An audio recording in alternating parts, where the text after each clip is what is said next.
Hi, everybody. Welcome to week 12. And this lecture, I hope to wrap up fairly quickly, although it's probably going to go over 30 minutes.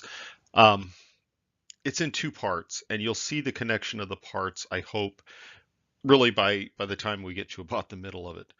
So let me just get right into that. So the first thing I want to do is talk about the size of government. Before I talk about what the title slide said, the difference between new public administration and new public management, which were both intellectual movements really in public administration and public management. But the overriding question that we always run into really within public administration and in politics in general in the United States is is the government too big? Is it big? Is it small? Is it too big? And so in this lecture, I've given you a lot of links that I'd like you to look at. You can either cut and paste them. You might not be able to click them on the video part of this lecture, but you should be able to go to these links. The question is government too big? And so here's a link that describes how many federal agencies there are. If you click on that link, you will get this page right here. This is an A to Z list of departments and agencies within the U.S. federal government, just like it says on the title there. And in fact, interestingly enough, not all the letters are used. That might surprise some people. So Q, X, Y, and Z don't have any agencies that start with those letters. But if you click on every one of those letters, or each one of those letters, you'll see a long list of agencies. And then you can click on the links for those agencies and you can understand what those agencies, large and small, actually do. So I'd encourage you to do that to actually see the size and scope of the national level government. So I think you've seen this chart before in class, and this is really just an organizational chart of the national government. So the point for this lecture is to observe that the government is formed of a lot of different parts. And the first part is really what I call the constitutional government.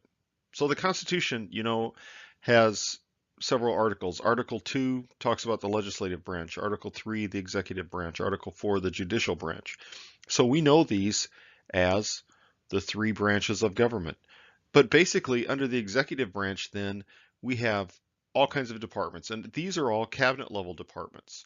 These are the cabinet members that do have to be approved by the Senate after the president nominates these people to be heads of these departments. And so, of course, some of the more famous ones are, the Secretary of Defense, the Secretary of State.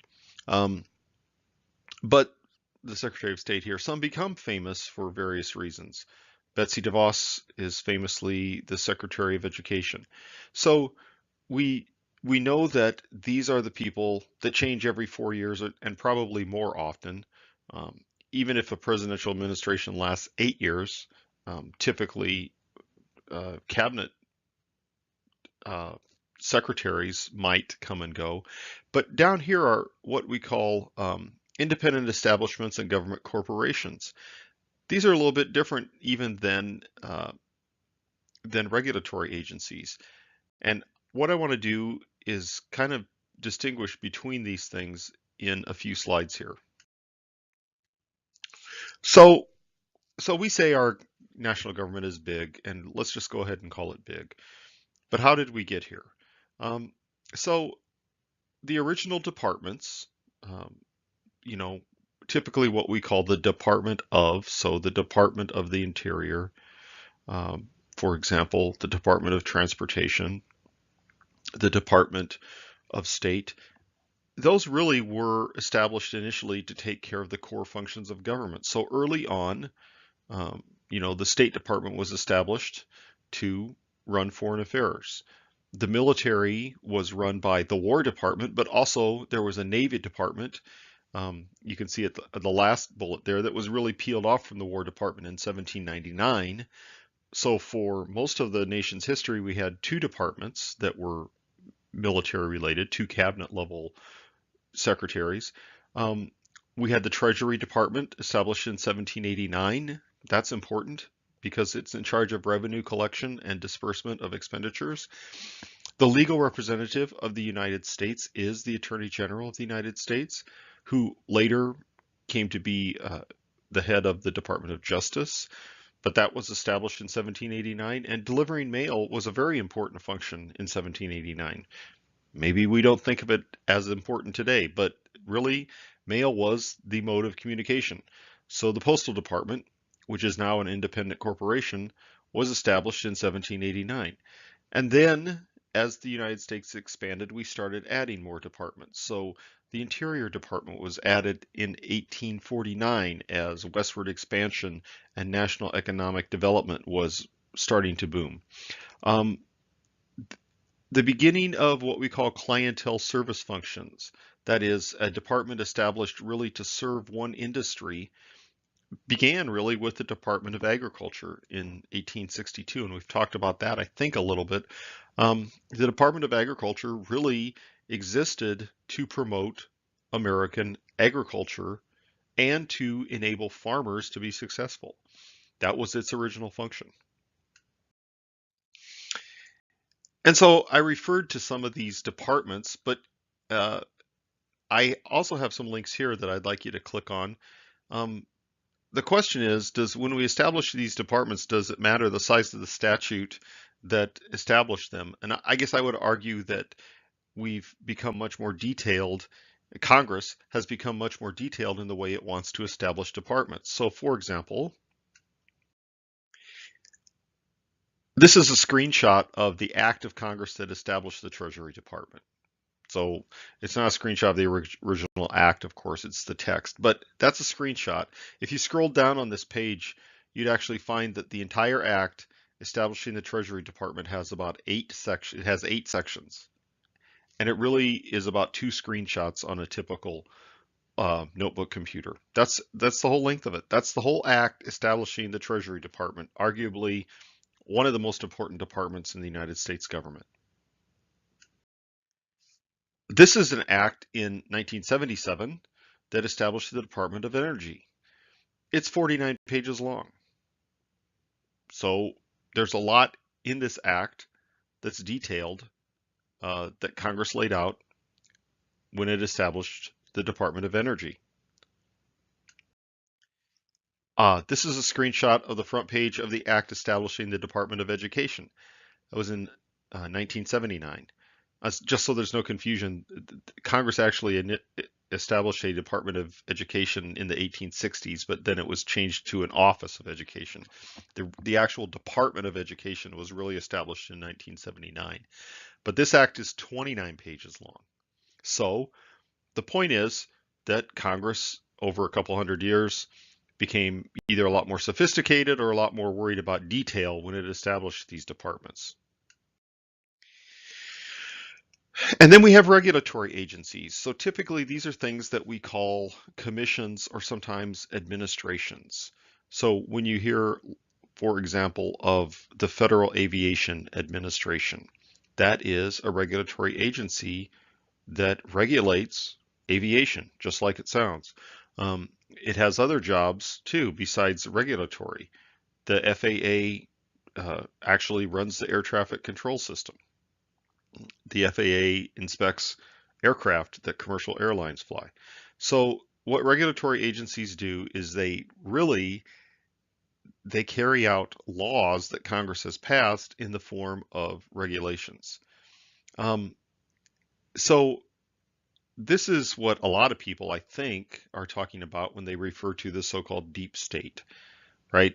A lot of people don't understand what these agencies do. They think that these agencies are freelancing it. They're really not. But, sometimes you could get that impression because what they do is very detailed. But they do regulate specific industries. And so their role is to make and adjudicate regulations. And this power is given them by Congress. The Interstate Commerce Commission was one of the first ones. It was stood up in 1887 to regulate railroad rates in response to really a lot of concern on the part of farmers who, by the way, were being supported by the Department of Agriculture, that monopolistic railroads had unfairly squeezed farmers. So this is kind of a neat example of government in conflict with itself, because the USDA really was stood up to promote agriculture. The Transcontinental Railroad Act, or that act in 1862 that established the Transcontinental Railroad, is actually called the Pacific Railway Act, actually supported railroads. It funded the railroads to build the Transcontinental Railroad, but two of these agencies that were supported by different parts of the government were in conflict. And so the Interstate Commerce Commission was a regulatory agency to actually regulate freight rates on railroads. Regulatory agencies typically have a governance structure, and that structure is typically bipartisan. And most of the time, it tries to represent the interests of both the executive and legislative branches. So I have another link there that links to the Federal Trade Commission. You should look at that because it talks about governance structure, and that's really an interesting thing to understand about these commissions and administrations. And then we have administrative agencies. These are also called agencies sometimes, and it gets a little confusing because these agencies can also be called boards, authorities, and they can also be called administrations. So, we kind of use some of the same titles, and so for that reason, it does become confusing. But typically, these operate as executive agencies under the president, but they also might come under a department's governance. So the Central Intelligence Agency has been reorganized a few times. The Central Intelligence Agency was actually established by the National Security Act, and it was to be just what the title says, the Central Intelligence Agency, to actually centralize the collection and the analysis of intelligence from the military services and elsewhere.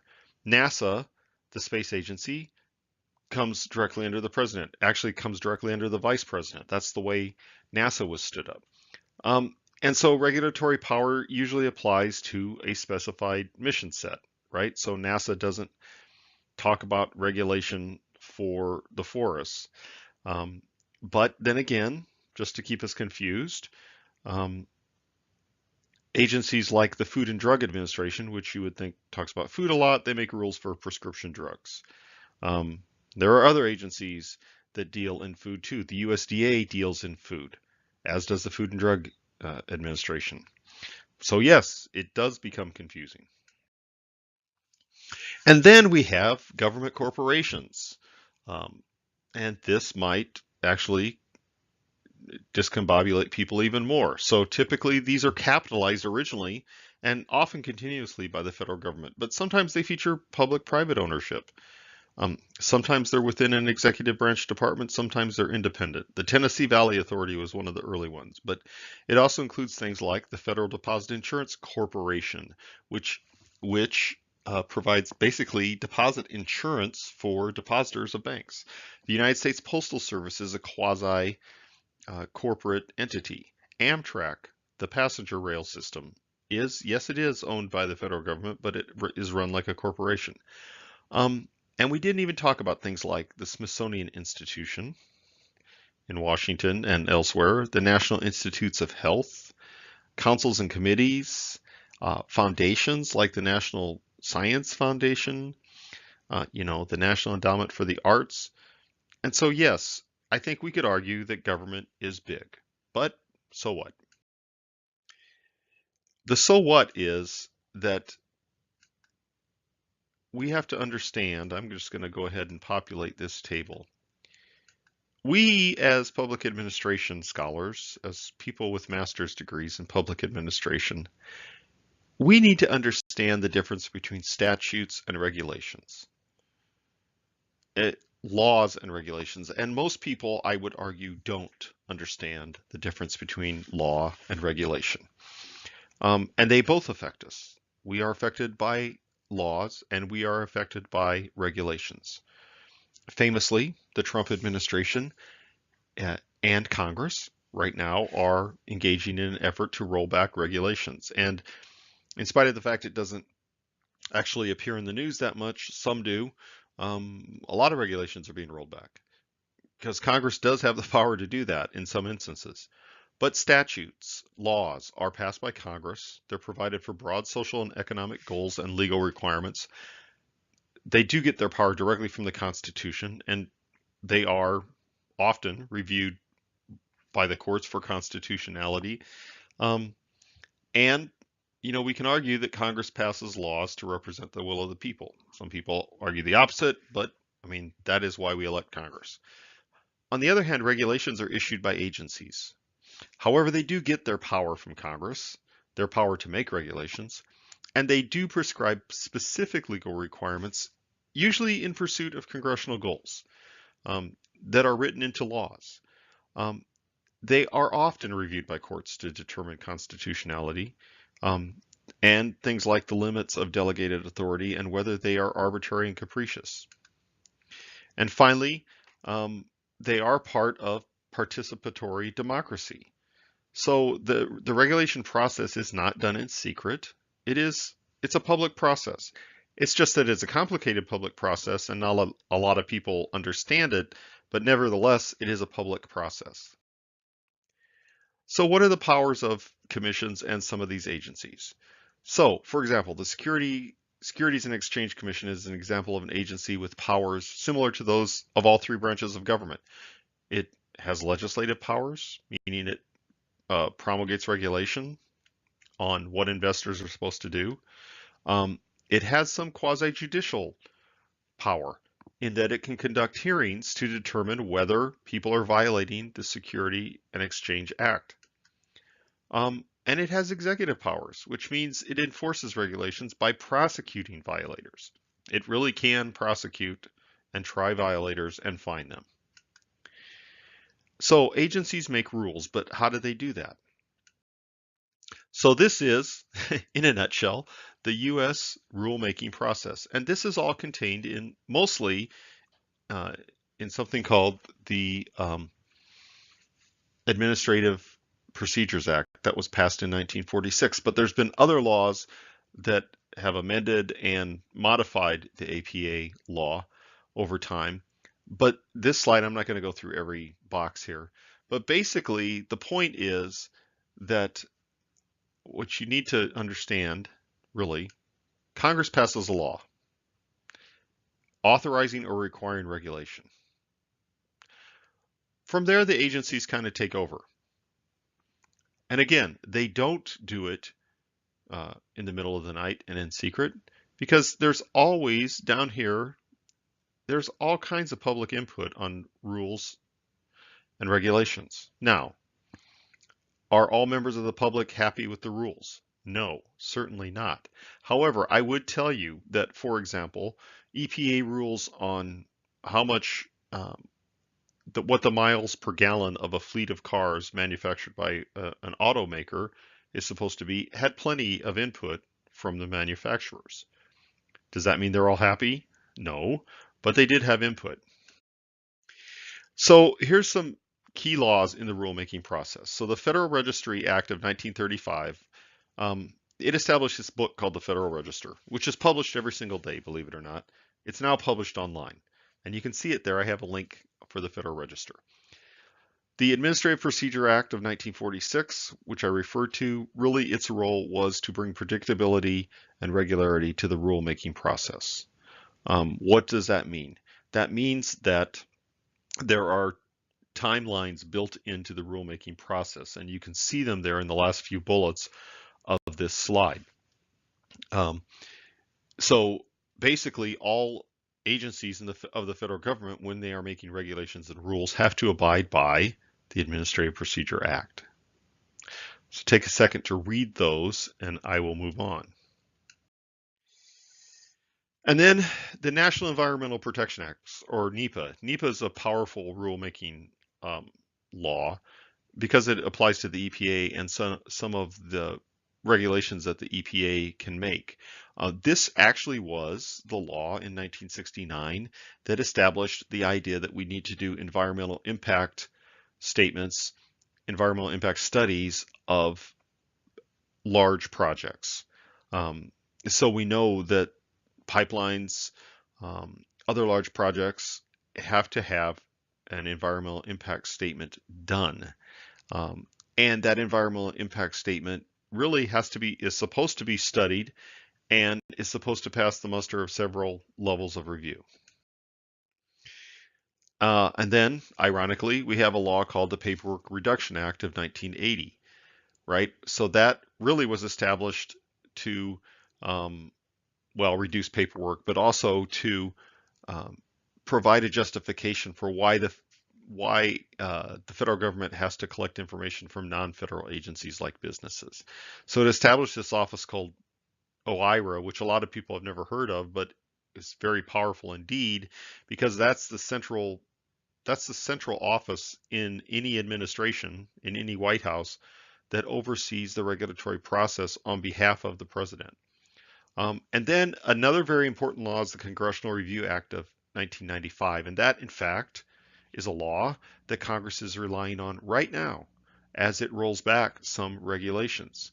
Congress does have the right, it gave itself the right to review regulations. There's a time window attached to that. They can't just go back arbitrarily and reverse regulations that have been on the books for years, but they can reverse them under certain circumstances, and they have. This is also, interestingly enough, for those of you interested in policy analysis, this is the act really that said this is supposed to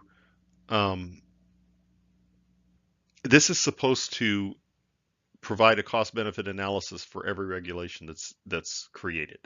And so this is interesting because really regulations are supposed to be justifiable. And again, not arbitrary. I keep using that term, but they're supposed to be justification for regulations. So one last link I'd like you to look at. This is the Federal Register itself. You can look at that. This is the Code of Federal Regulations. So there's statute law and there's a Code of Federal Regulations. The Code of Federal Regulations has every regulation that is passed in the federal government. So you should take a look at that.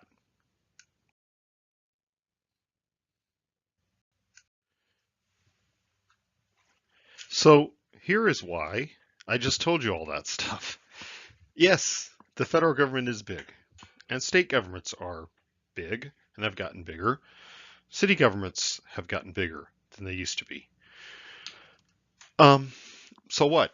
So what do these readings have to do with it? Well, here's what they have to do with it. We're all challenged by this, and we're all challenged by the idea that government should be more effective. I won't say efficient right at this point, but let's say we can all agree that government and governance should be more effective and should be done in a way that actually carries out the spirit and the intent of laws as they were written. So these movements or philosophies, New Public Administration and New Public Management, were really both launched in that spirit. The government should be more effective, and that public administration scholars wanted to be part of doing that. Public management scholars in the case of New Public Management. So I had to read some articles on New Public Administration, and it's really important to contextualize it. New Public Administration was really almost a subversive movement by a group of young scholars around 1969.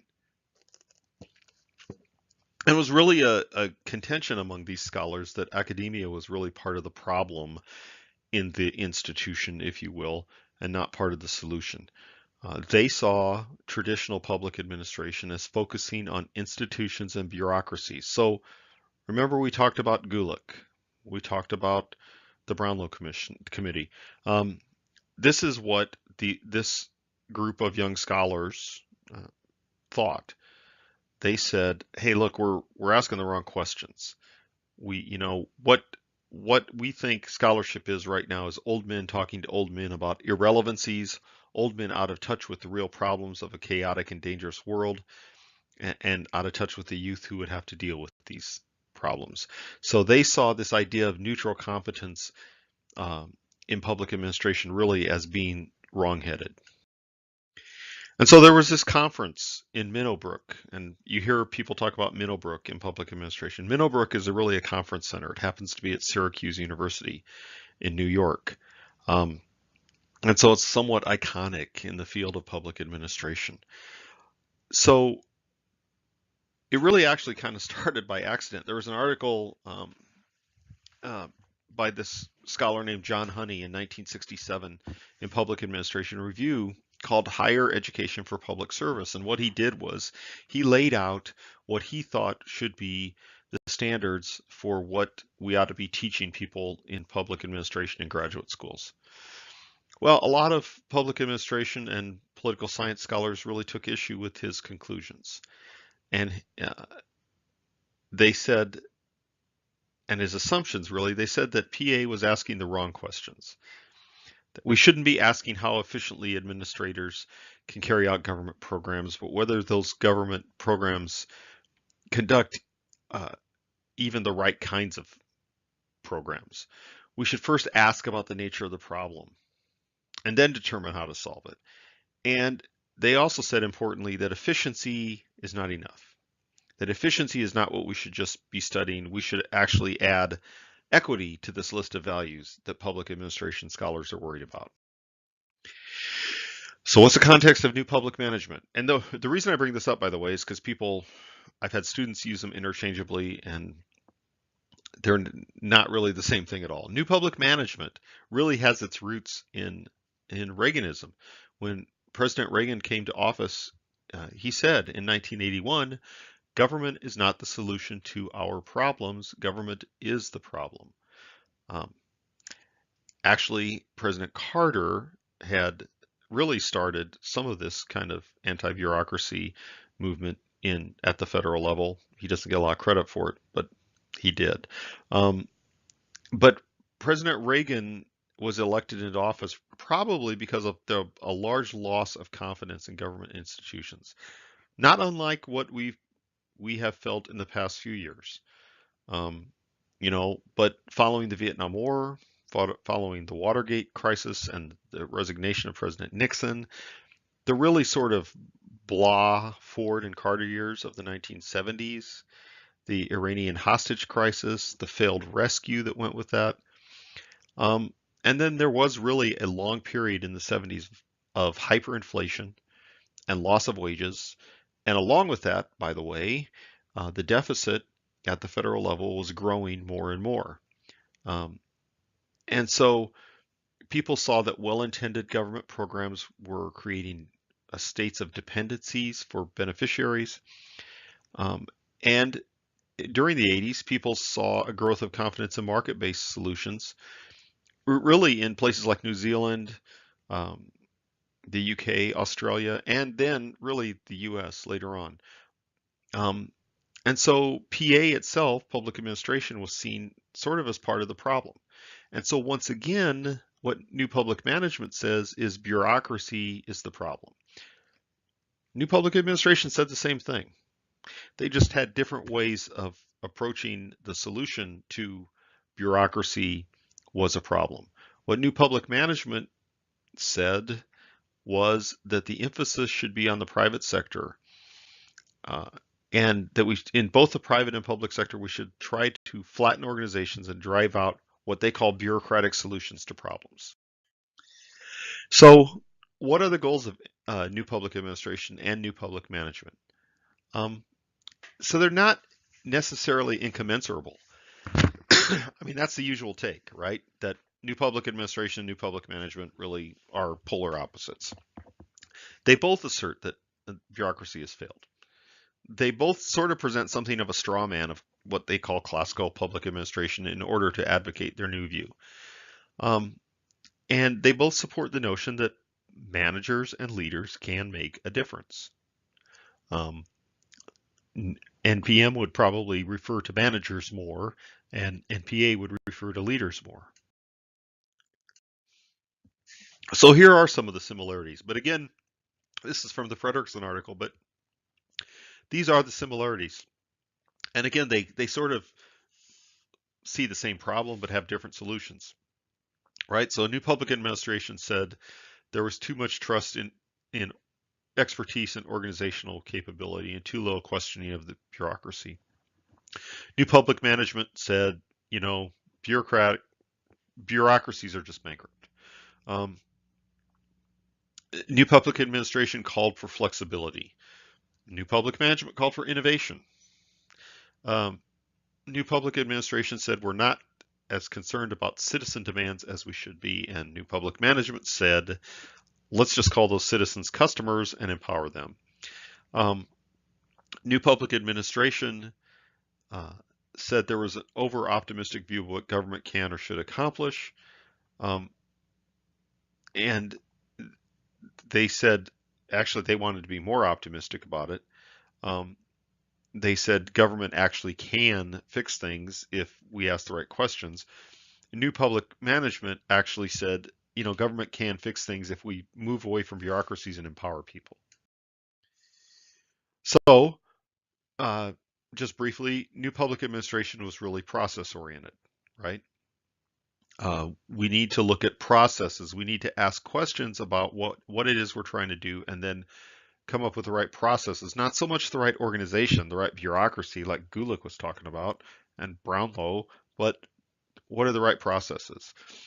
Uh, New public management famously had several sort of proverbs that they put out there, things like steering rather than rowing, empowering rather than serving, replacing bureaucracy with market processes. All these came from the book Reinventing Government by Osborne and Gabler.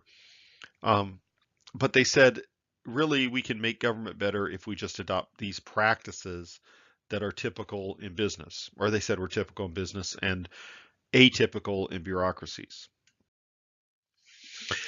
So new public administration was calling for more of a relevance of public administration. So that is, how can PA offer more and better services with available resources? And that is efficiency. And how can we, how can service levels be maintained while spending less money? That is economy. But added to that is, how does this service enhance social equity? How do we encourage civil servant and citizen participation? And how do we encourage citizen choice? On the other hand, new public management was a call for empowerment, and we've all heard this term empowerment.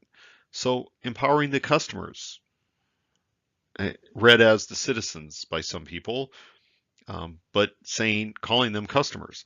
Um, Public employee empowerment and customer choice. So one of the really big differences is, do you call people citizens or do you call them customers? And actually, just using that terminology inspires a lot of emotional debate on the part of a lot of people. So new public administration is kind of getting back to what Wilson was talking about, but they had a different take. They wanted an effective professional public service. Um, they wanted democratic public workplaces. Uh, they wanted to stress job satisfaction and a sense of mission on the part of public administrators.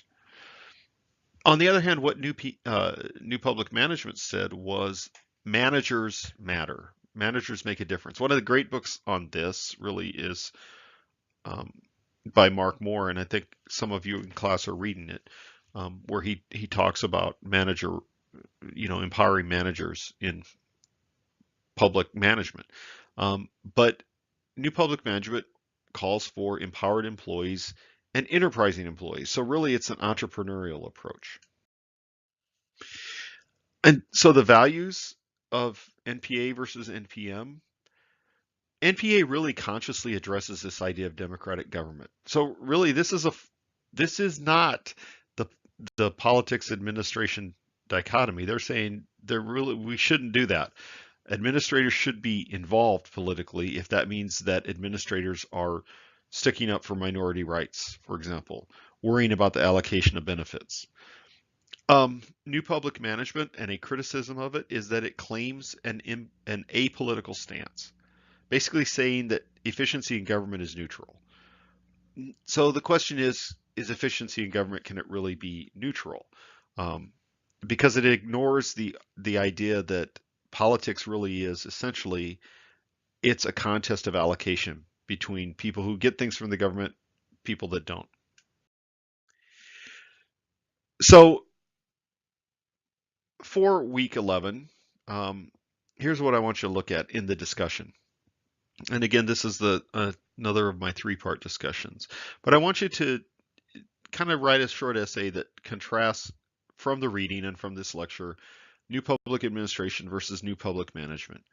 And yeah, it's an open-ended question, but I really want you to think through this. And as you're thinking through this, the idea to keep in the back of your mind is we probably wouldn't be talking about this stuff if, in fact, we didn't live in the administrative state. And we do live in the administrative state.